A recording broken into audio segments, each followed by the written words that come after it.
अस्सलामुअलैकुम, मेरा नाम हाफिज़ हैदर है और मैं क्लिनिकल साइकोलॉजिस्ट हूँ। आज मैं आप लोगों के साथ attention deficit hyper activity disorder के बारे में कुछ डिस्कस करना चाह रहा था। सवाल ये पूछा गया था, attention deficit hyper activity disorder के अंदर जो बच्चों का आईक्यू होता है वो नॉर्मल होता है या फिर अबव होता है। तो डिफरेंट सर्चेस ये कहती हैं कि जिन बच्चों का जो है आईक्यू कम होता है वो अक्सर जो है इन अटेंशन डिसऑर्डर के अंदर डायग्नोज किए जाते हैं। इन अटेंशन में बच्चा बहुत ज़्यादा केयरलेस मिस्टेक करता है, कहीं कंसंट्रेट नहीं कर पाता है, इनके अंदर शेम एंड गिल्ट फीलिंग्स होती हैं, बिहेवियर प्रॉब्लम्स बहुत ज़्यादा होती हैं, अकेले रहते हैं और हमेशा जो है बहुत ज़्यादा चीज़ों को लॉस कर देते हैं, गुम कर देते हैं और इन्हें चीज़ें याद नहीं रहती। और डिफरेंट सर्चेज ये भी कहती हैं कि जिन बच्चों के अंदर जो है हाइपर एक्टिविटी और इम्पल्सिविटी सिम्टम्स होते हैं उन बच्चों का आईक्यू नॉर्मल से अबव होता है। अक्सर केसेस में या तो नॉर्मल होगा लेकिन बिहेवियरल प्रॉब्लम इसके साथ अटैच होगी या फिर नॉर्मल से अबव होगा जिसके साथ बहुत ज़्यादा बिहेवियरल प्रॉब्लम्स होंगी।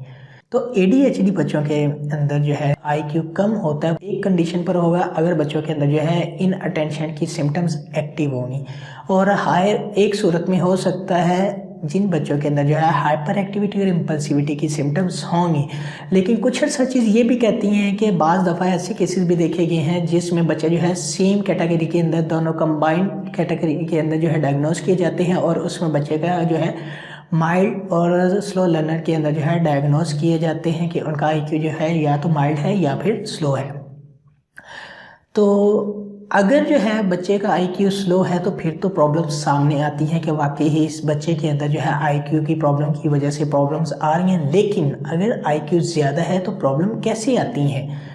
बेसिकली इनके अंदर प्रॉब्लम इस वजह से आती है क्योंकि इनके अंदर जो है इन्वायरमेंटल फैक्टर्स प्रॉब्लम जो है क्रिएट कर रहे होते हैं। इन्वायरमेंटल फैक्टर्स की वजह से बच्चे जो हैं इन प्रॉब्लम्स का शिकार हो रहे होते हैं। क्योंकि फॉर एग्जांपल अगर हम बलून के अंदर हवा भरते हैं और अगर हवा ज़्यादा भर दे तो बलून फट जाएगा। इसी तरह इन बच्चों को जो है अगर हम एक कमरे के अंदर बिठा के रखते हैं और ये टिक कर नहीं बैठते और बार बार कभी अंदर जाते हैं कभी बाहर आते हैं, इसी तरह इसका हिसाब भी बालून की तरह, क्योंकि इन बच्चों के अंदर एनर्जी ज़्यादा होती है और वो एनर्जी को सही यूटिलाइज नहीं कर पाते, जिसकी वजह से इन्हें बहुत ज़्यादा प्रॉब्लम्स होती हैं। ये कहीं पर कंसंट्रेट नहीं सही तरह कर पाते। इसके अलावा इनके अंदर रेस्टलेसनेस बहुत ज़्यादा होती है, इनके अलावा इरिटेबिलिटी बहुत ज़्यादा होती है और इसके अलावा तो बच्चे देखा गया कि बिहेवियरल प्रॉब्लम्स की वजह से अग्रेसिव भी हो जाते हैं। ये एक ही स्टैंडर्ड में जो है प्रॉपरली अपने आप को सेटिस्फाई नहीं कर पाते, ये जल्दी कि हर चीज़ से जो है बोरियत का शिकार हो जाते हैं, बोर हो जाते हैं और इनका दिल चाहता है हमें जो है कुछ नया करने को मिले और कुछ नया करने की तलब ही इनके अंदर जो है बिहेवियर प्रॉब्लम्स क्रिएट कर देती हैं।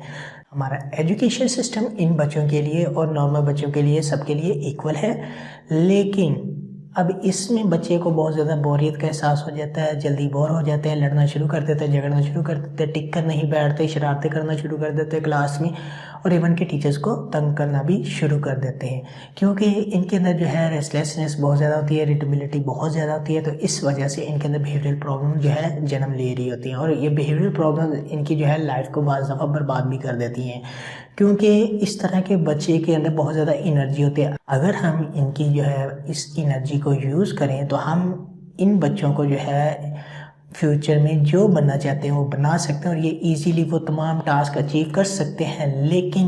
प्रॉब्लम ये आती है कि ये बच्चे इन्वायरमेंटल फैक्टर्स की वजह से बहुत ज़्यादा बिहेवियरल प्रॉब्लम्स को शो करते हैं। अगर किसी बच्चे के अंदर ADHD डायग्नोज हो जाए तो उसका हरगिज़ मतलब ये नहीं है कि इस बच्चे का जो IQ है ये इंटेलेक्चुअल डिसेबिलिटी डिसऑर्डर के क्राइटेरिया से मैच कर रहा है और उससे रिलेटेड ही बच्चे के अंदर प्रॉब्लम्स हैं। ये भी हो सकता है कि वो बच्चा स्लो लर्नर हो, ये भी हो सकता है कि उसके अंदर वो चीज़ें एग्जिस्ट करी हो लेकिन माइल्ड लेवल पर, और ये भी हो सकता है कि उस बच्चे का जो IQ है ज़्यादा हो। तो इसलिए जो है बेस्ट यही है कि वो जो है कंसल्ट करे किसी साइकोलॉजिस्ट के साथ और मज़ीद जो है उसके साथ मैनेजेबल प्लान बनाए ताकि बच्चे के वो बिहेवियरल प्रॉब्लम्स के ऊपर वर्क करके उनके डिफरेंट स्टेटस को आइडेंटिफाई करके उनके ऊपर वर्क कर सके ताकि वो जो है नॉर्मल ज़िंदगी गुजार सकें। उम्मीद करता हूँ आप लोगों से कि आप लोगों को मेरी वीडियो अच्छी लगी होगी। अगर अच्छी लगी है तो काइंडली लाइक कीजिएगा, शेयर कीजिएगा और सब्सक्राइब ज़रूर कीजिएगा। ओके, अल्लाह हाफिज़, अल्लाह निगहबान।